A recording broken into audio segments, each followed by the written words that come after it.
Oh, I do have a video I what do I to do? play What do I do? sometimes, but yeah, I don't even know. Yeah, we need a hook. We need a hook. I think my hook is that I'm gonna chug this and try to burp while we talk. So we'll Okay, see and how my much I hook can. is this. Nice. Oh, you got a little ducky Ooh, swimming across the bottom of the screen. He comes and goes. We don't know his deal. He's a man of his own path. That ducky. Oh, there he goes, peeking up over Ryan Tyler Palmer. That's who I'm here with, Ryan Tyler Palmer. You've been around in the chats and on Twitter and stuff for a while now. It's good to meet you and hang out. We've been chatting here and there that we need to do this, but yeah, the main reason too is because you have a book that's completely done and of that's very right. nice quality. So Thanks, let's talk brother. about Hey, I this appreciate just for a second. Yeah, then we can just chill. But Ethan and Shane are live, so it. we might not get the most viewers, but people catch it on the replay. We'll go 40 minutes to an hour. Just want to let people know about the mailing list mostly and catch up a bit. But yeah. Yeah, I appreciate that, and I've been looking forward to this. Like you said, it's been a while. I've been around for a while, and I've actually been looking forward to meeting you. And I've streamed with a lot of different people who are in our space and in indie comics, and we're working. And you were on the list, and it just hasn't happened. And so now finally, I get to meet the legendary Narwhal. So it's very cool. Thanks. Yeah. Yeah, part of your payment for coming on my show is you got to call me legendary and stuff like that. Oh, I'm so glad that you said that, and it wasn't like sexual favors or anything gross. Yeah, so it's already paid, so we can check that off. We can move on then. Yeah. But yeah, so it's Hayvard Saints 8. Hey, Hayvard Saint. So it's not Yeah, the 8th issue. There's 8 of them is the thing, right? that's It's right. like There's the 8. Hateful Eight. Yeah, cool. Yeah, like I mean, I don't think I've ever seen the Hateful Eight, but I think I saw the title. It's like a Quentin Tarantino film, right? Yeah. Yeah. I think I haven't seen it yet, but I was aware that it was there. You do like a bunch of searches when you're going through this stuff. You're a writer, like you're always like Google searching your stuff and trying to see like if there's something else out there like it. Like so, especially with titles is what foremost. So like, yeah, I saw some things here and there, but yeah. So that's the idea behind Havard. It's just something unique. I couldn't decide on a name, and I combined 3 names together and made like a name salad for that. And it's #1 on search optimization, and nobody had it. So bingo. Cool.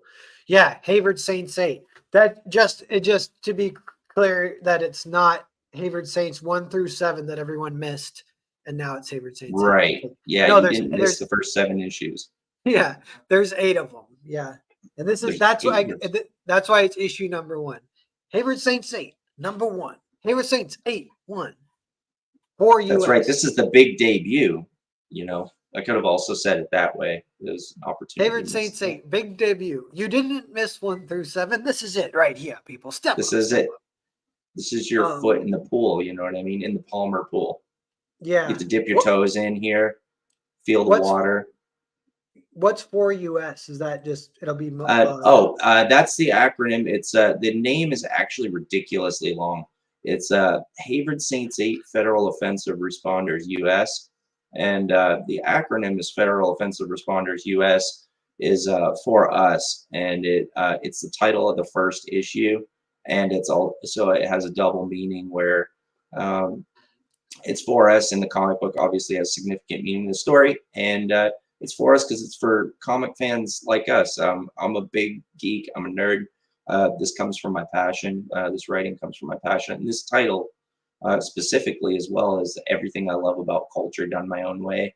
And so it's for geeks like us. We'll recognize it, but it's a unique ride that you guys are going to love. Cool. It said logo designed by Ed Dukeshire. I don't know if I've seen the logo yet. Have you revealed the graphics for that? Yeah, it's on the cover. I see that you can't. Yeah, you're not able to access there because all I have is my JPEG picture, but I've got it right here.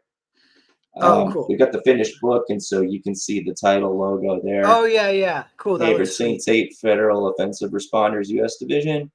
I'll see how close I can get that. Yeah, you can't quite read it there, but from Autobahn Books. So that was designed by Ed Dukeshire, who created digital webbing. And so if you're not familiar with digital webbing, digital webbing was social media before social media existed, for specifically for comic book talent. And so scouts would go there generally and look at talent, and people would post jobs. Good evening, you guys. Thank you so much for coming. I really appreciate it. This is my dreams and my passion on my sleeve, and thank you for witnessing it. Witness and me. so Yeah, witness me. Real quick, we got 4 people watching, everyone. The sign up is free, so definitely, if you're so lucky to be watching right now, please do sign up for that mailing list, because it definitely helps, even just like morale, even because so it's debatable just how much the mailing list truly even helps. Well, obviously, bigger's the more the better. So you do want it, if you can, get as many signups as possible before launch. Get out there, get the eyes on it. Absolutely, Yeah. and it's a good idea to follow companies that you like, independent companies you want to keep your eye on, even if you're not interested in the book, and we hope you are. And this artwork's phenomenal. You guys are going to love owning this book. But if not, then you're going to get updates from Author Bomb Books, and we might have a future title that interests you. You'll also get news of what's going on with our team and things. So it's a good idea to sign up anyway, and we'll keep you updated. We're doing a 4-issue mini-series, so or we're doing a 4-issue full series. So this is the first book of 4, and we're seed funded. So we're making the this collector's edition debut #1 available to you. And we're going to go right into fulfillment right after the campaign closes. Like, you're not going to have to wait for production. So cool. Yeah. So this is more like how Eric July did it. Like, they say this is almost not exactly crowdfunding, because sometimes that, I forget what they actual call it. If you do it Eric July's way, it's almost just like pre-sales straight up. Whereas crowdfunding is a little bit more like, it's not 100% done yet. With your funds, we'll finish it, then we'll get it to you. This is 100% done. So that's kind of a nice guaranteed thing. that's right. That definitely gives it a I leg think, up, and if in the competition kind of things. I think I don't feel any way towards either. I mean, as far as like having your book finished or asking for production money to finish it, I think both are absolutely apt. We were fortunate enough to be able to land seed funding so that we were able to do the work first and show our work before we launch. So I'm very happy that we were able to do that, and I think it's a good time for that now. I think crowdfunding's been around for a long time, and there are people who are earnest and will do the work, but there's also people that have not produced anything, or there've been lengthy waits. And for those customers, if you want something in your hand quickly, we're going to fulfill right after the campaign. So I'm just happy that we're going to be able to do that for you. Cool. Yeah. Just plan a few nice tours of channels. I'll definitely have you back on once you launch. And thanks, brother. I appreciate that. Get it out there and get it read and get the word of mouth going. And this thing. I know you've been around for a while, so you know how it is, and I've seen it a lot. So I know, but I do appreciate that, man. Yeah, because there's a lot flying through your mind when you're doing this. I've actually been through this already, like the prep for it at least. This is a relaunch. The original artist was Dheeraj Verma, who did the first 14 issues of Lady Death for Brian Pulido, and he did Fall of Cybertron, Transformers at IDW, and he did like Conan and some other stuff.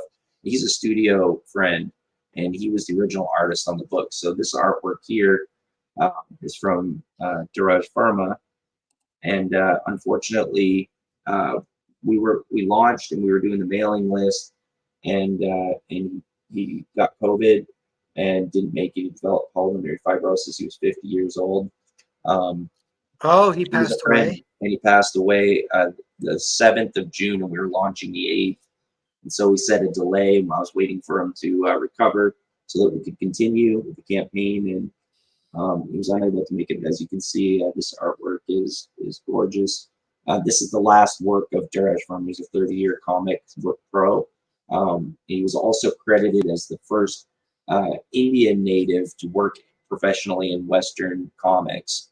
And so he was a friend of mine, and we lost him. I took some time off, and I hired and fired a couple of guys, and we found a dude who could stand in for us and take over on this project. And so Andre Lunatic is the one who took over. did this artwork. And I've actually got a drive open, so if you want to see this stuff like high res, we can absolutely do that. Let me see here. We'll find another page flash. Yeah, I love this one here too as well. So this book is completely done, as you can see, and this line work holds up all the way in. This is cover to cover quality artwork. We don't have a video up, and my video editor friend is working on it, so we'll have that up before the 30 days, potentially tomorrow or middle of the week. He was supposed to be done today, but he probably has some more time to put into it. So, but we launched a little bit early. So, this artwork holds up all the way in. It exceeded expectations, and our team is very story oriented. And so he absolutely nailed it. Andre Lunatic is incredibly talented. I think he's really underrated. He is a Russian native artist. And so, which is interesting because he doesn't speak English at all. I think when I was typing to him, he had one of those apps. So he was able to have it speak back to him when I typed to him. He had to have this, because he mentioned he had to have the script translated. So, but for somebody who doesn't speak English at all, his script accuracy was about 98%, and he nailed all of the expressions and the themes in the book. There's a lot of expression that's in this book as well that we wanted. There's certain notes that we wanted to hit, and Andre nailed all of them. So, Cool. he's a fantastic new talent. It looks great. Yeah, we will check some Thanks, of this out. The high res or whatever. And Sure. by the way, we got 8 people watching. Everyone, thanks for being here. If you're so lucky as to be watching right now, definitely go ahead and sign up for this mailing list. Trying to get a little bump going. Get the Nards in there to give a little bump to this mailing list. The Narwhalians. Yeah. When Has is anybody ever called them that? Yeah. Your loyal, only your loyalist followers, like the ones that would kill if people looked at you wrong in public, like they would murder on command. Like those guys, we want you. Yeah, So, I think, and someone said Narwhalian is like a descriptor for a type of book. I was like, oh, sweet. is it? They're making Oh, that's up words. interesting. Yeah. Yes. But what Yeah, my main like what is it? It's the Little Monsters, and what's Taylor Swift's group called? They're called like the Friendlies or whatever. The Swift. Yeah, you have to have your own clique, and they got to have a catchy name so that way they feel like they're part of something fucking rad. Yeah, mine's the Nards, and the Nards are we're trying to bond with the Swifties. We're trying to team up. So Taylor That's Swift. a good idea. Call me, I think there's a lot. That's how we'll expand comics, just with Taylor Swift. I mean, that's the answer. People debate. She could do it if she just fucking tried. Are we manga enough? Are we not? Blah blah blah. Is Marvel DC shit in a brick? Should we date Taylor Swift and get her fans to buy comics? Yes, that is how we do it. That's how we theoretically she could do it if she would just fucking try, but I mean, she's putting in no effort whatsoever, leaving everything on that heavy burden on her shoulders. So. Really, she's the one dropping the ball more than anyone else. More than Marvel, more than DC. It's really Taylor Swift that's ruining comics.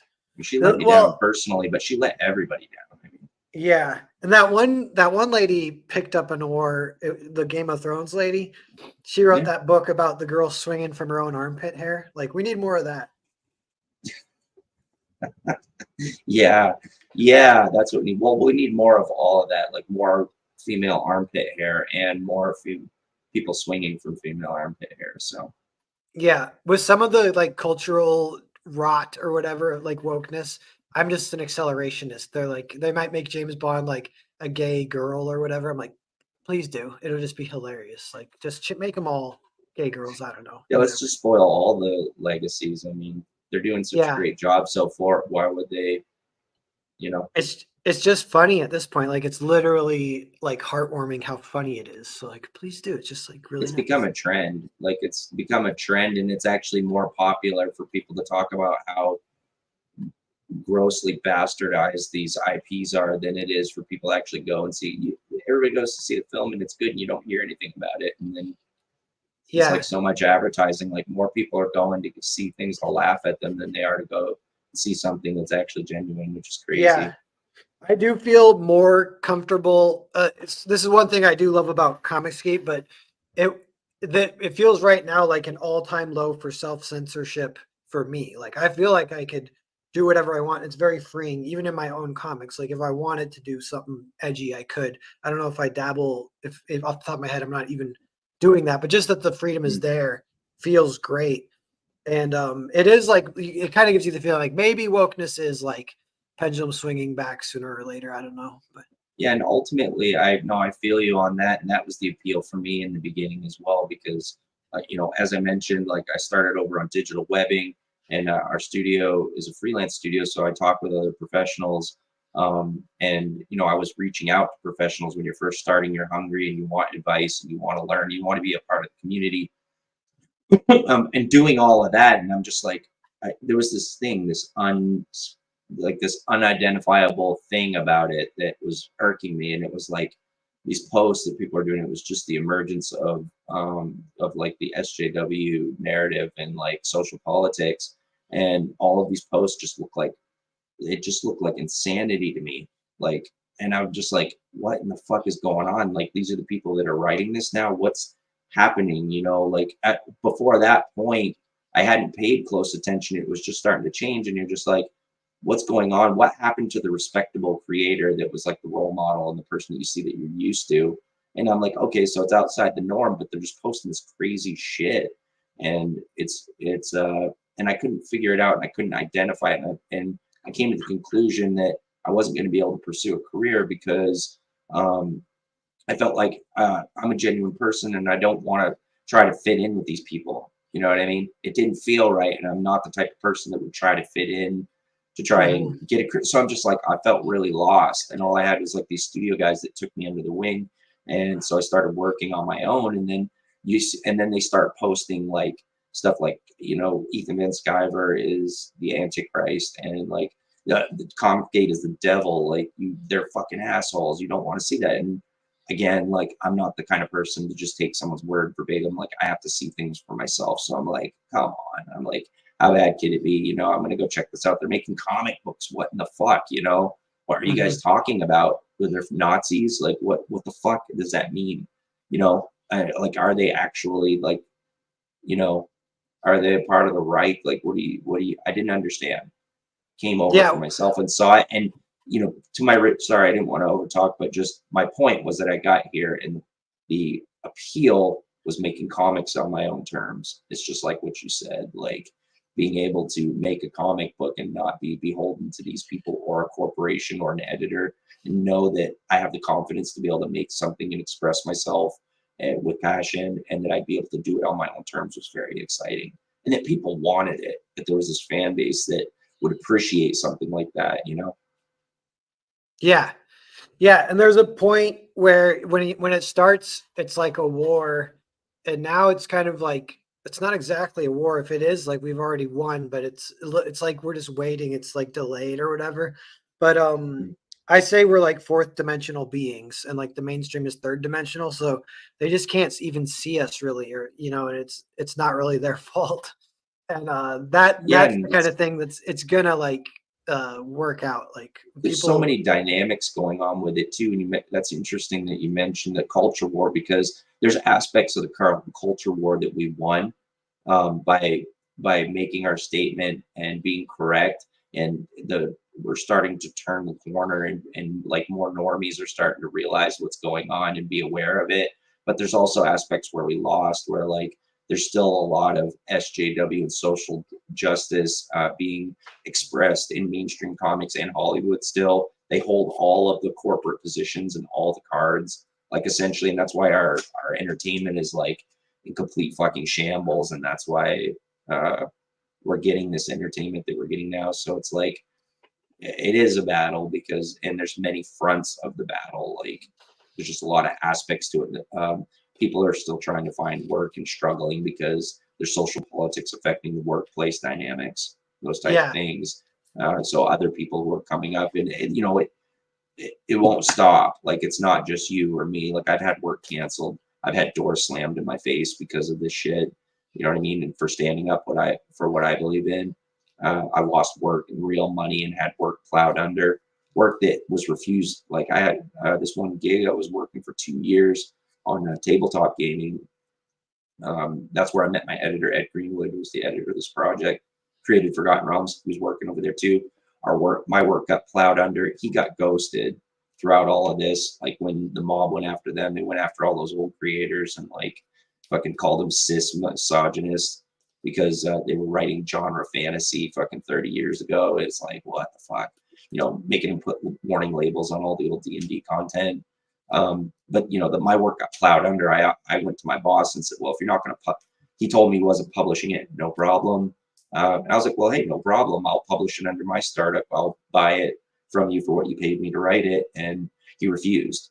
So my work, I lost like 2 years of work of all the stuff we were working on. There was a crowdfund we were fulfilling for their company. And I was expecting, I didn't really care much about the money. I was writing it because I wanted examples of my work out there so people could read it and see my work. And he plowed it under and wouldn't sell it back to me to publish. So I'm like, you know. Yeah, this is Funny. something that Ethan's pointed this out too, but everyone in CG has a experience semi-similar to that of just like everyone's a little bit like been fucked with. They're a little bit kind of like on edge. Fuck yeah, dude. And I got a little banned from a local little conventions. yeah, a little paranoid and a little like pissed off, the chip on the shoulder. It's funny, the chip on the shoulder though too, that oddly enough totally helps art. But it's an unfortunate position where like yeah, It's inspiring. we should be making just a ton of money basically. And I think that'll happen sooner or later, but I'm kind of optimistic. I'm in a phase right now where I'm optimistic. I guess it could go either way, but I'm like, dude, we're making good shit and it's gonna catch on. So I think yeah. so. And I think that right now I notice even more so. You can kind of feel the energy. You were talking about how people are becoming more aware of what's going on with our entertainment. And I think the more that people are aware of that, and the more people see that independent is people who are doing quality, who are independent, are an actual alternative to this. And we'll start seeing more that way in that regard. But I think that a lot of things are still going to have to happen. We're definitely going to have to produce quality all the time. You know, crowdfunding's been abused, I think, in the past, and I think people have tried to take advantage of this message. There's a lot of people will grab onto it and try to profit from it and things, which is going to happen with anything. You know, I don't condemn, but at the same time, it's happening. You know, So to try to something kind of interesting too is this since I've joined CG, there's been like purges and factions and blah blah blah. There's been the anti-CG, you know, and sometimes anti-CG, sometimes they're like right wing in the culture war also. And so they call it infighting or whatever.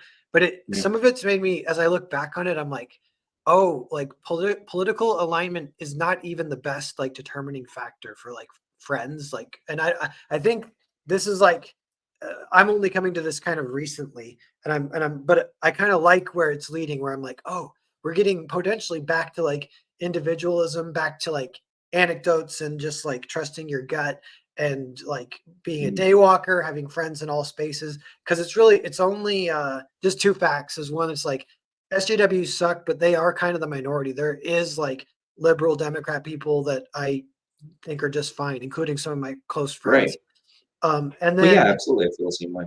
yeah, and then even like there's some right wing people that like annoy the crap out of me, and usually in online spaces or whatever. So I'm like, oh Well, yeah, there's maybe we're extremes to it, absolutely, and it gets skewed. Sometimes the message gets skewed based on personal biases and things. So you've got this, like, people are fucking complicated, dude. You know what I mean? It's like it's very hard to take two fucking troughs and then dump everybody into them. You know what I'm saying? Because there's going yeah. to be fucking little discrepancies and little personal biases and things that affect all of it. So it's very hard just to make your decision purely on someone's political alignment. Yeah, I would agree with that. Yeah, and that's loosely tied to my optimism is that it's like before it did feel like we were cornered and circling the wagons and like we have each other, but the world fucking hates us. That was a little bit like CG even. And you don't even want to nurture like the victimhood mindset either. That's another thing, kind of just stepping away from that completely. We've been getting a little bit away from that, which Absolutely, is that's destructive. yeah, which is kind of good. And yeah, and then just the idea that, oh, the mainstream is coming to like agree on like things besides, it's not even really about politics. Like some of the stuff, that's why it's almost confusing as it was happening, because you're like, this almost feels like it should be common sense. Why is like Yeah, when you tell someone like, hey, like gender killing off Tony Stark and replacing him with a woman, like that's terrible, don't do that.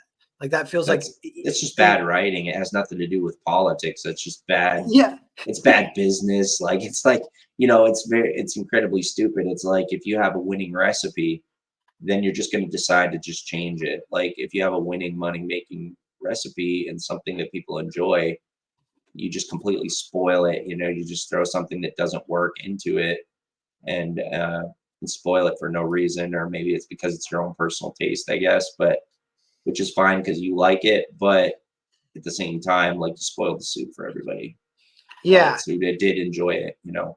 Yeah, and there So was kind of a point where that was seen as political, and that's kind of going away. Where it's not even like kind of like you're saying, it's not really about politics. It's about like good writing. Or I was even thinking, the one thing that we kind of lost that it'd be nice to get back is meritocracy, and of course that gets mm, called like a right wing concept or whatever. But I'm like, which there are people out there that don't yeah, think it's a right wing concept, and as that like fades, we can get back to it. being Then skill and being good at things is universal, you know what I mean? Like yeah, yeah, we absolutely do need to get back to that. Like everyone has uh access to that too. It's like, I guess, like right. it kind of started because they were mad because the whatever the ratio of white people's too high. They're like, well, it actually kind of correlates to just the population, so it's not even like that racist.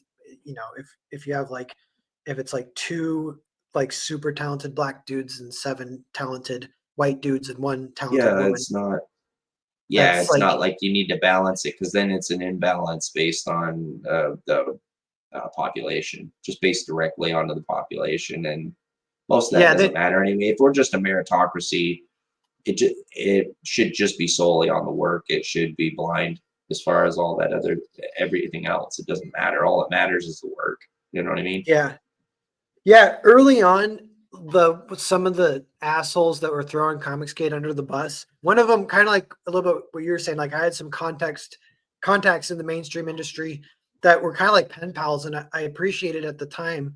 But it was right around Trump, they started going crazy, and then Mm, Comicsgate happened, and they go crazy. They kind of disowned me or whatever, yeah. but one of them was like, "Yeah, Comicsgate is anti-art, and here's why." Blah blah blah. And I was kind of thinking like, Wow. I almost think like Comicsgate is like pro art, like all it's like literally crowdfunding where everyone can do anything they want is like what we're trying to do, and then you see what works. It's like And flowers procreative growing up. pro expression too, because when I came in, that was the other thing that was very attractive about it, was not only the concept of me being an aspiring creator and creating things on my own terms for people who will appreciate it because they just want good stories, which is just what I want to write. But there's also there was a whole streaming YouTube community, like a YouTube aspect connected to it, where you were doing this and connecting with other people, but also people were streaming and entertaining you, and you were in the chat and you were socializing with other people that were like-minded, and so there was just this whole energy that just came on it, and the chats were absolutely savage when I first came in, and I loved it. It was so much fun. Like everything was just no rules and say anything, and the humor was edgy and the humor was sharp, and people were just having fun and laughing. Yeah, It was so yeah. good. One thing is there was like a little arc to edginess, and there was a point where the SJWs were really ridiculing it. They really hated it. They really hated like edgy stuff. Right around 2012 was like when edgy stuff peaked. Then SJWs kind of come in and start ridiculing it. And then that did bleed into the mainstream where it was mainstream, like not cool to be edgy. People would just be like, "Oh, look at this edgy bro." And Edge but Lord. Yeah, Fucking edgelord, etc. edgelord. Yeah, and the cringy edgelord. And I'm like, dude, I think it's kind of been maybe trickling back already, but if not, it's poised. That like a little bit of edginess coming back is like just what the doctor ordered. Like I don't even care. But yeah. Yeah, I think so. I've always loved edgy humor. Fuck, I grew up watching Saturday Night Live, which probably isn't the most edgy, but like stand-up comedy in like the 80s and 90s was, it was about as edgy as it could get. People were pushing the borders really hard then. Yeah. Yeah. Maybe bring back retard. We'll get that word back sooner or later. And then Yeah, when people won't take offense to that, non-retards won't take offense to yeah. Yeah. or Metamucci perceived or Zabriskie. self-perceived. Oh, right. Yeah. He says once the economy picks up, more normies are going to be picking up more CG and Iron Age projects because the local comic shops few and far between. Yeah, Carlos, it's a yeah, great point. Yeah, that when the shops close out, although it's a very unfortunate, those fans are going to need some place to go, and so establishing it online and being an alternative and being there for people who want some good stories will be all the more important. yeah. By the way, 11 people watching. Thanks everyone for being here. If you're watching, definitely take the opportunity of the good luck to be right here in this very moment to sign up for this mailing list. Let's get the nards in there. Get a good boost to Ryan Palmer's. And I personally will appreciate it. This book is my passion. I love this title. This is the title that I want to read that doesn't exist. Like I'm writing the book that would entertain me, and it's something that not only does it entertain me, but it's something that I feel like I could write forever as an ongoing series. I love it, and it's designed to be something that can be anything. Like it's the ultimate freedom title where it's like it's in all of the genres and all of the things that I enjoy about comics, about Western comics and entertainment, but it also can be anything. So there's so much a difference between the characters and their backstories that essentially can go in any direction, which is great for both of us because I feel very free writing and I can express myself. And you as a reader does not know. You will have no idea what's going to happen. We can really push some boundaries with that and do some cool new things. Cool. What's the origin story for the project? Like you mentioned, you met an editor while you're working on the board game. Oh yeah, that was when I was doing that. When I was working tabletop freelance, I got that gig through the studio, and they had a branch. They were hiring. They hired us new guys, and then they hired what they called the old guard, and they had like all of the old creators, like Tim Kask, who created Dragon Magazine, and they had Ed Greenwood over there, who created Forgotten Realms, and they had Merle Rasmussen, who created Top Secret for TSR, and they had Jim Ward, who did Deities and Demigods for Dungeons and Dragons, TSR, and wrote novels. And they had Darren Wagner, and so they had a bunch of old guys who had a lot of experience, and so we got to edit. I got to edit some of their work, and we were all working over there together remotely, but we weren't allowed to contact them directly, and so they were there, and so I ended up getting this title was already written. It was just on the shelf because I was doing freelance work, and I was trying to figure out how to publish it, what I wanted to do, and funding, and all the options. Like I was still working that stuff out. This was shelved, and I had the YouTube channel I'd already found to Comicsgate, and so I got an opportunity to talk with Ed, and I asked him if he wanted to come on the show so I could interview him. He's my childhood writing hero, created Forgotten Realms, and they made almost 24 video games from his work. Like he's the man, one of the greatest world builders who ever worked in the industry. Probably the most prolific fantasy writer of our time that's alive. Like he's probably the most prolific fantasy writer alive, I would say. Cool. Anyway, I got to interview him, and of course, like I'm geeking out, and I got him to read the scripts. I got him to read the first two, and he read those, and he had a ton of questions, and he's like, "Well, how did you tie this up? And how did you do? What do you plan for this? And what was this?" And I was like, "Just if you would, sir, please take the other 2 issues, read the entire 4-issue arc, and just let me know what you think." And he got back to me. He compared the origin series for Hayvard Saint 8 to a stirring symphony written by an old master.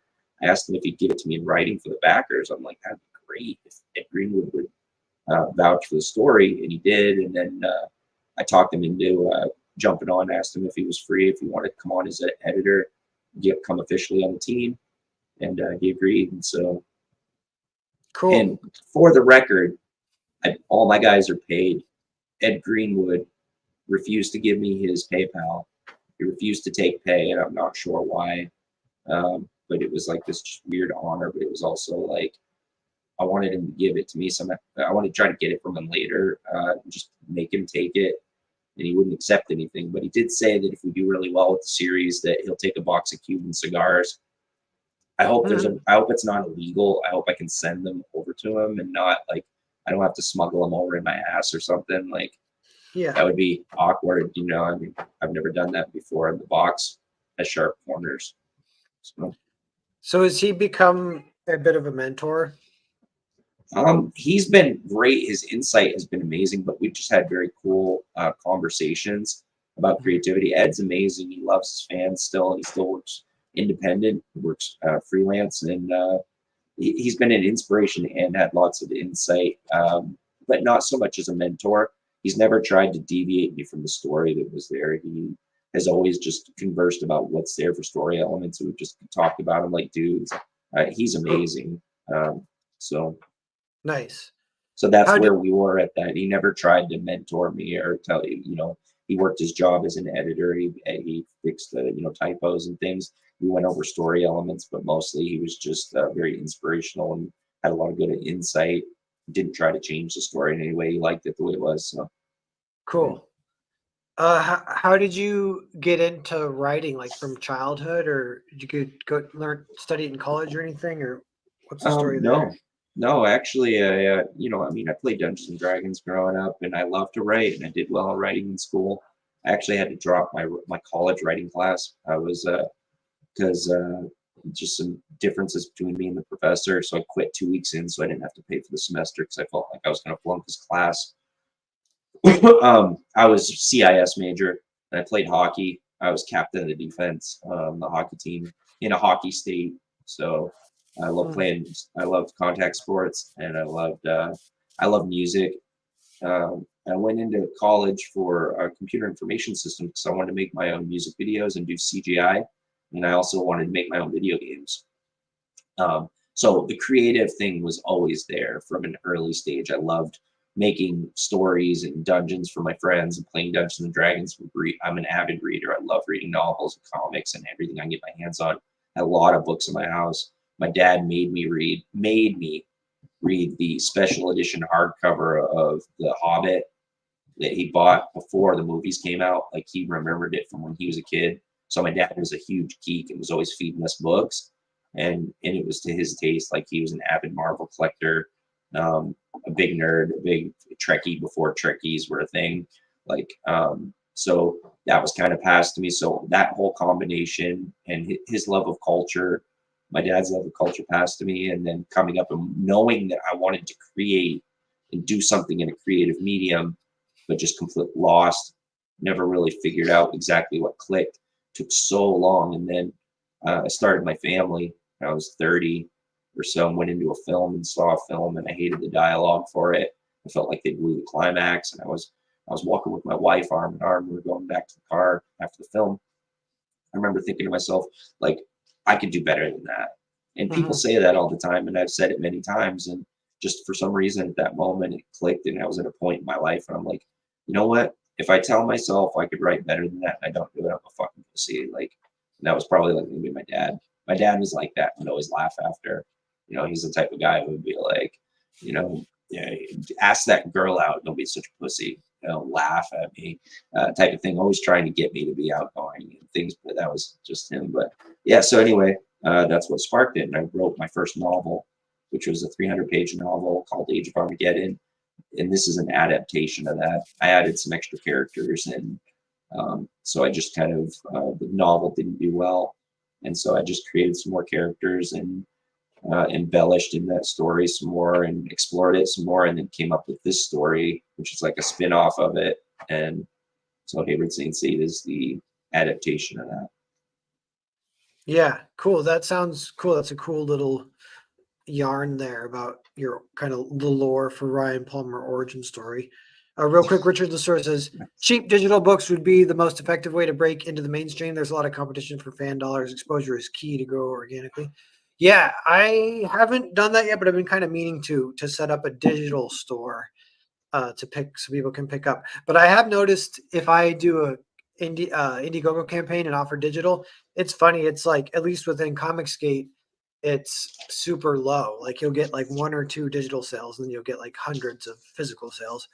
But it's a different story if you are trying to break mainstream. It is good to have kind of as many, you know, dipping in as many pots as possible and see what comes up, kind of thing. Because we're not even sure what works yet at this point. So those are some pencils. These are, yes, we have 26 of the 29 original pages by Andre Lunatic. These came in from Moscow 2 months ago. He's as I said before, he's a Russian native. Um, and so these came in. We've got those. Those are going to be available in the campaign as well. So if you'd like to pick up the pencils, and right now you can get a little look at what you're getting on, Bristol board. I'm not sure where you got the Bristol board, but um, he said that he told me that he's his big inspiration. He loves Jim Lee and David Finch, and I'm not sure how much of that you can see in his work, but this is incredibly detailed. Looks great. So do you Pencil have work. on this project, is he the penciler and you also have an inker, or does he ink his own stuff Yes, digitally I as have an well? inker. The inker is Jesse Hansen. He's a former Marvel inker who worked after he was taught by Austin Janowski, who was also a Marvel inker and who's now an actor. And so he is the owner of Cornerstone Creative Studios. He's the dude who gave me my start. We've got it over there on the banner at the bottom. At the bottom, you can see it behind me here, his logo, Yeah. because Jesse Hansen got me, like, I got my start on digital webbing, and then I found an ad from these guys there, and that's how I got into comics. Went from novel writing to looking for freelance writing to these guys. And so they're the ones that give me And so, this so is Jesse, what's their company called? Cornerstone Creating Cornerstone something? Creative Studios is his startup. He's been working freelance for a while, and he's the dude that got me into comics and introduced me to a lot of dudes. The tribute art that we did for my friend Jared Verma, who passed away on our first launch, that was a referral from him. Like, he's got me referrals for certain things that I need. And when I first started, I did like a 2-year mentorship before I started doing freelance, and he sent me to people and got me whipped into shape. And I did my first convention with Paris Collins, worked over at DC and created Blue Devil for them. Did a run on Wonder Woman and did some Superman, and worked for all kinds of people. Paris is amazing. I don't know if you've ever met him at a convention or if you know of him, but I suggest any human being meet him live, and he is just incredible. Like, so cool. He worked at like Archie Comics. He worked for Hanna-Barbera. He did Nintendo covers. He did Hustler Comics, like Cool. Hustler So Comics. Yeah. is that company, that studio, is the studio that's kind of publishing Hayward Saints 8? Or No, Hayward? those are the guys. I hire all my guys. They're all people who are affiliated with him. They're friends of his, and that he knows. And it's his studio that took me under his wing to learn comics. But he's my friend. I'm having him. Essentially, he got me into comics, so I gave him the job inking. I want him with me. He's my friend. But this is Author Bomb Books. It's my startup, and my startup is fully seed funded. And so he gave me my start. So he's inking my book. He's coming with me. Like, Cool, gotcha. So it's yeah, he like, gave me my yeah, shot. So he's my brother. Yeah, man. I wanted, he was the guy when I needed, or when Joe was doing the work. Joe offered originally, he did all the concepts. Joseph Arnold, uh, he did Thin Blue Line with Mike Barron, and he's a good mm, friend of mine. Joe Arnold is. And he did all of the early concept work for this. And his original concept art is also going to be available in this campaign. So if you don't know who he is, go see Joe Arnold. Go follow him. He's good. Um, cool. but what I was What saying, oh, go ahead. what's the kind of game plan for Author Bomb Books? Is it's this 4-issue series, and then but because that probably doesn't adapt the full novel, does it, or does it? Yeah, I mean, it's just kind of a spin-off of it loosely. It's got 4 of the characters of the 8 in that story, and it tells a pre-story. So yeah, it is kind of like a it is like the first installment of this, but there's a lot of space in between that book and this comic book because to adapt it, it was essentially a fantasy novel in a post-apocalyptic world, and so and then this is the after story where the 8 heroes are chosen by guardian angels to defend mankind against in an ancient evil in this ancient spiritual war, and they fail, and they're responsible for the death of all mankind. And the guardian angels use their power to send them back to our time period for one more chance. And then Hayvard Saint intercepts them on arrival, and he's like this retired general, and it sounds like a crazy story. They probably should be locked up, and you should throw away the key. They sound like nut jobs, but he's seen enough in his career that he thinks there might be something to an ancient evil that lives in the heart of mankind, and them waging a war against it. And he decides to help them, and he does the most fucking American thing ever: gives them green cards and gives them a job. Cool. Yep. What is that like issue? Does it end? Well, is that issue kind of like that happens pretty quickly in the story, and then they That fight the happens ancient evil? immediately in the first 3 pages before the splash. They are portrayed in the book here as being sent back by the angels right away. Um, as you can see here on the first page, and the evil is sending his champion, a horseman of death, back, and he ends up taking a piece of Marshall Trainer's soul. And upon arrival in our time, Marshall Trainer is dead.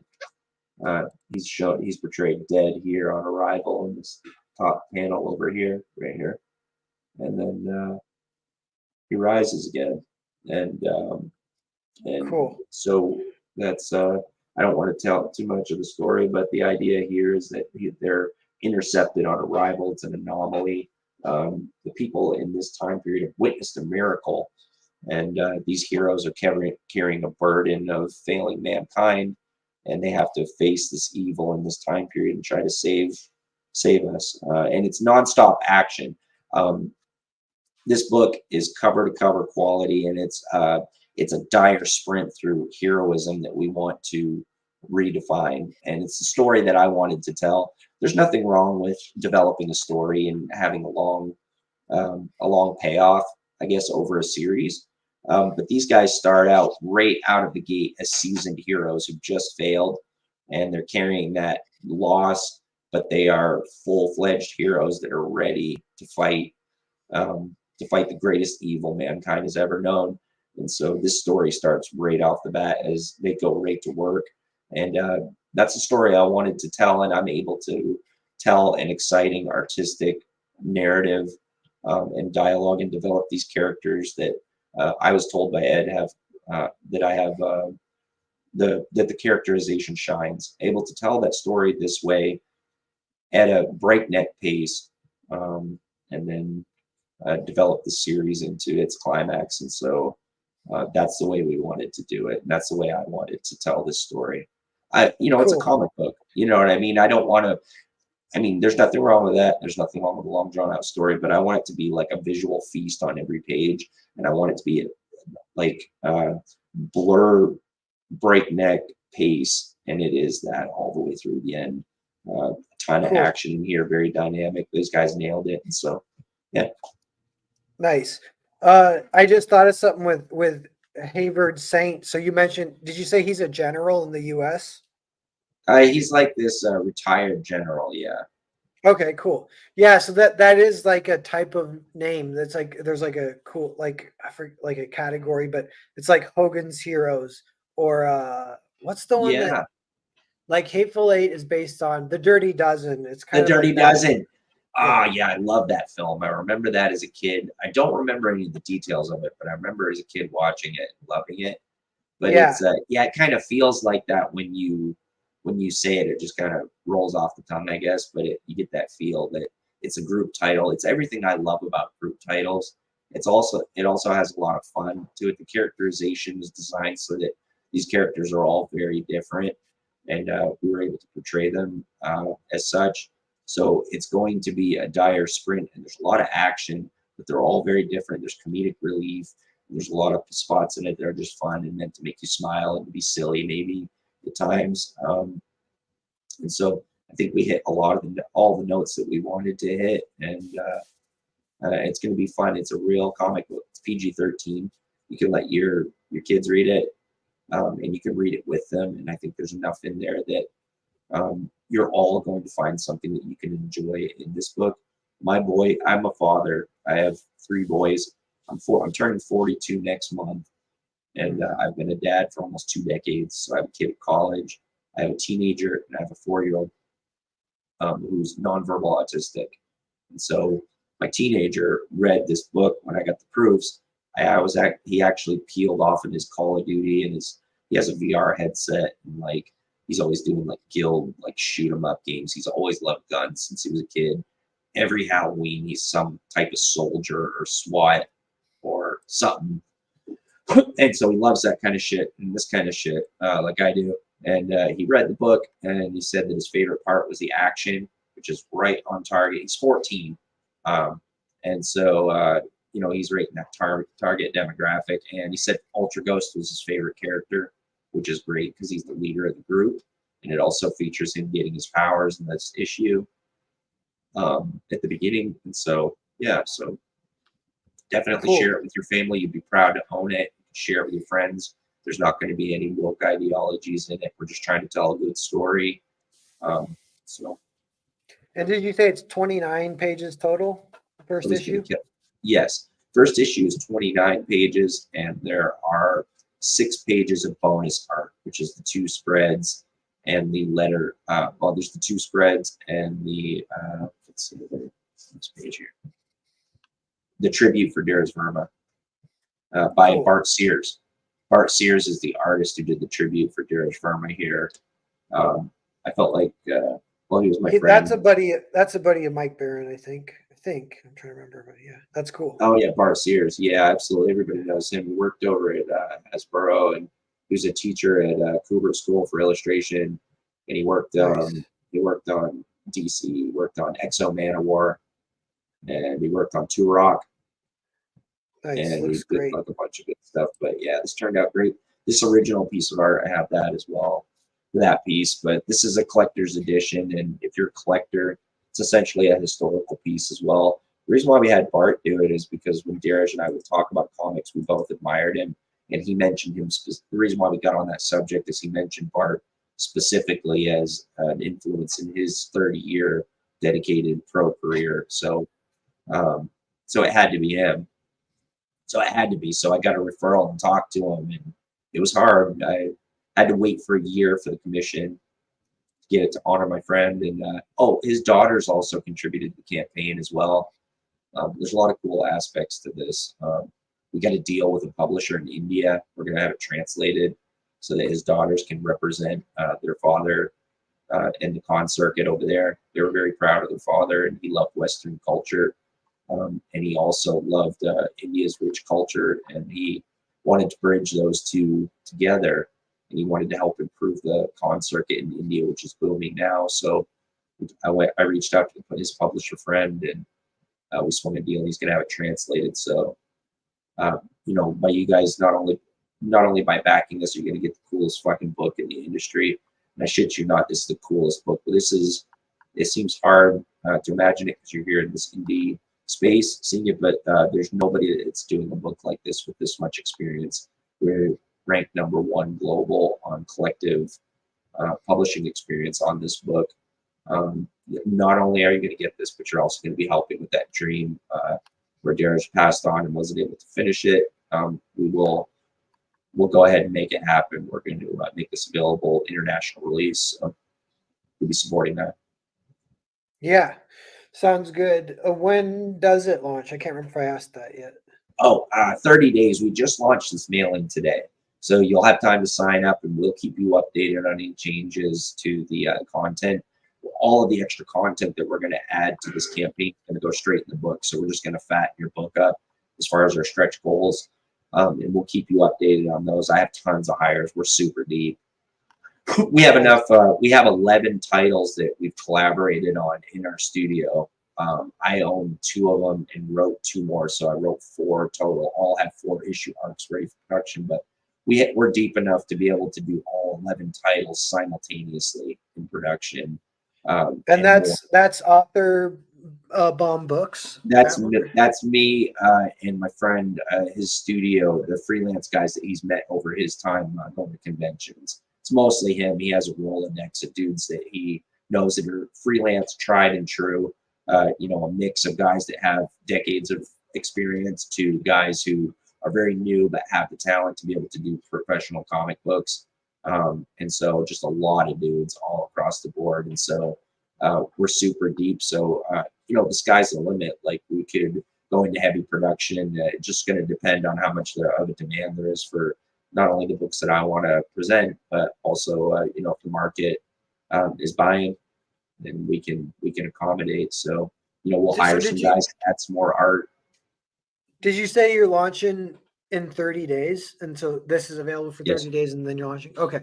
This is going to be, this mailing list is going to be up for 30 days, I believe, unless something changes and I feel like there's an urgency to make the book available right away. We're definitely going to do a 60-day campaign. So no matter what, when it's available, we're going to go 60 days and give everybody a chance to get this book, talk about it and spread it around. And we're going to have some fun doing it. We're going to, we're going to chat it all up. We're going to talk. We're going to have fun talking about comics. We want people excited about comics and good stories again. And it was like Narwhal was saying before, meritocracy is where it's at. You know what I mean? Be good, or what is it? Fucking meritocracy or die.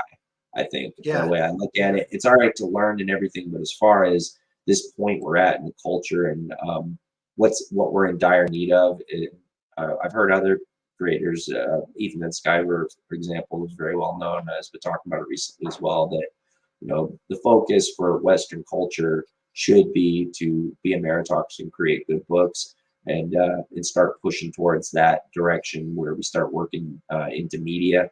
I've got some media friends that do independent film who already have global distribution in place, and some guys that work in video gaming and VR gaming. Those things don't just happen just because you want them to, or even if you just have the money. There has to be a market for it. So everything in turn, we're going to do the books first. We're going to share the stories, but that's I think that's where we're headed, and I think you're right on that narwhal, that we need to be focused on doing quality content or trying to get better and get there if you're not there yet. And for backers and readers, there's independents here who can produce quality, and I'd put our guys against any of the mainstream guys. This book is this is the coolest book in the industry, in my opinion. It's not even just because I wrote it. It's just a badass title. It's exactly what we love about Western comics, and we're getting back to that. We're going to redefine heroism. I think it was very popular, like deconstruct heroism, which is fine because of like Alan Moore, like Frank, and so that's been very popular. But we've done that, and I think now with like the social politics and the beating that Western culture has taken, it's essentially been burned to the ground as far as like the content of shows and film and the publishing that's being released. I think we need to get back to heroism. And that's what this is that we want to reignite your love for heroism. Cool. Yeah, sounds good. We have 13 people watching, everyone. If you're watching, sign up for the mail-in list. And yeah, launching in 30 days, which is nice. And Ryan, just stay in touch when the time comes. And when you launch, we'll have you on again and promote. And there's like a little tour you can do with channels that'll have you, and just get the word out. And then it's like, sometimes it's like just getting the first book out and kind of growing from there. And then it can get big if it doesn't explode on right away. But hopefully it might even, we'll just see. And there's strategies too that I don't even fully understand, like, getting out on YouTube yourself, and if anything, just ways to reach bigger audiences, if it's through video games or these other kind of media places, some of those possibilities. I'm trying to figure that out myself, but we're just always trying to grow and expand the audience and get more readers. And And the thing that helps the most is to have a great book, like you're saying. So then when people do read it, they can kind of like, I got the Nards. You'll have your own fan club that can try and date the Swifties, and then the Nards. Can I just steal some of the Swifties though? Like, do I have to have my own Yeah, thing? I Can mean I just have that's some of her fans? They that's can the whole stay point of the Swifties. I don't give a Swifties. Yeah, shit. If they want to buy cool comic books, then they're in. the You know what I The mean? Swifties, they're my new target audience is the Swifties. So, and they can be yours too. We'll see. We'll get them to buy it. Okay. We'll We'll we'll start share them. throwing. I mean, Yeah, there's throw no our need to be books. greedy. And there's enough Yeah, Swifties for all of us now. Well, I mean, Jesus yeah. Christ, man. Throw our books out of a blimp over a football game that Taylor Swift is dating the quarterback at or whatever, and then people just will go from there. But Hey, I yeah, sent you a link in the private um. chat. Oh, cool. What Because is people were this? seeing it on the screen, but I don't have a wrench, so I tried to post it and it didn't work. But I put it in the private chat for the sign up.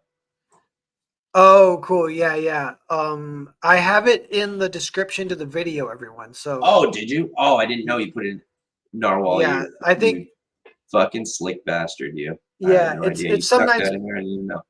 it's best to like pin it too, but I don't have the YouTube open. So if we got mods can do it, but everyone it's right there. So you just click description and then you can do it. And anyone watching this later, they'll see it and they'll hear me saying it too. But definitely for everyone who's been here hanging out, thanks for hanging out this long. It's been a good stream with Ryan, catching up, talking a little bit of like the culture war strats and where we can go and what might happen. And definitely he's got an exciting book. Looking forward to seeing and hearing more about it as it approaches in 30 days to launch. And yeah, anything else to say, Ryan? And then I'll probably get out of here. Oh yeah, if you want me to do, if I could do a share screen, I'll show I'll show some of the high res art because I've been showing the book and people didn't really get to see, and we're also waiting on my video guy to finish up. He's on the tail end of the video to show the trailer. So until then, I'll show you some high res images so that way you can see the actual comic book art that you'll be signing up for in detail, and you can see how it holds up. Your standards, would that be cool, Narwhal? Yeah, go ahead. Cool. Just under the circumstances. We'll have a video soon. Let me see. Yeah, and I appreciate that, everything that you said and everything you, and you having me on. This is awesome. Like I said, I've been meaning to do this for a long time, and it just hasn't lined up. But I really appreciate it. And you're a sharp guy, and you're a writer too. So it's cool to come in and talk with someone who wanted to dig in the tank and theorize uh, and dig into it with me. So I appreciate that, Normal. Thank you. Yeah, this is the artwork here. These are the finished pages. So this was Dheeraj Verma's artwork here. Nice. That he did. I'll go through some of these early pages so you can see this. So this, so you can see the styles work well together. I don't really notice too much of a stylistic change, which is good too. When the art switches or whatever. You can see this is the style of the pages that Dage did. And then here we're going to swap over to Andre Lunatic here. And this is him. So yeah, absolutely great. Both very talented. There is a little bit of a style break, but I felt it was better. We wanted to honor Dage, and it's his last ever published work, so we left it. But we're also that's up a good until call. Yeah, I think so. Someone suggested it to me. We were talking it over, so I think that was the right call. And we're going to do in the subsequent issues. It's a 4-issue origin that we're going to do. So 4 campaigns. We're going to do a style break to honor it as well. But we're going to do something artistically with it. It's not going to be just because of a style difference. We're just going to do something strange and add something in, so that way, and it's going to theme to the issue. So. To honor the style break that we did in the first one. And so this is Andre Lunatic's artwork. As you can see, it holds up all the way and up close. He is very talented. Let's see what we got here. I want to pop out and show. Yeah, this is one of the ones. I want to be careful because I don't want to show too much over the course of social media, and also, like on streams and pretty soon, like people can take shots and they can take like screenshots and they'll have the whole book. Yeah, this looks great though. That panel definitely is good for selling the book. It's like really badass. Yeah. That is the awesome angel, Ampelkrine, who is essentially in the book. He is the angels give him this angelic form weapon, and it allows him to use his human spirit as a weapon um, uh, against these demons.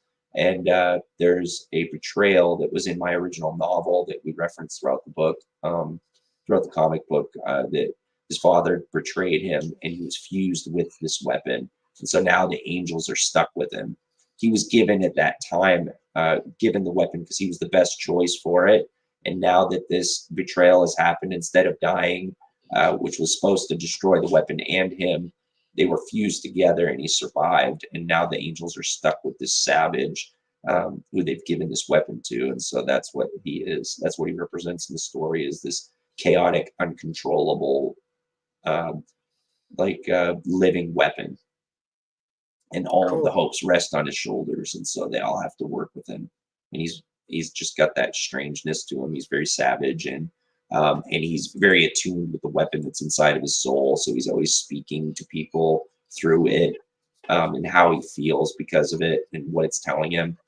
And so Yeah. essentially he's not human anymore, which is kind of ironic because his greatest weapon is his human spirit. But he's fully attuned with the weapon, and so he feels his duty in his soul. There's no way to deny it. It's all he is now. Nice. Yeah, sounds cool. And Thanks, brother. the art looks great. And so, yeah, it was good to give everyone the intro, let people know about the mailing list. Angela posted it. So you can click on that or the link in the description. And I think with that, I might end the stream here. So this I think page it's a is good time to end. Yeah, because I'll talk forever anyway. I mean, my alter ego is the inexorable word nerd, and that is, I think that's about as apt as it fucking gets. So I could talk all night. So you have to cut me off, Narwhal. You might, nice. My wife might have to physically restrain me. Yeah, but no, that's a good like intro, and keeping it about an hour is good for rewatch. So we'll do that.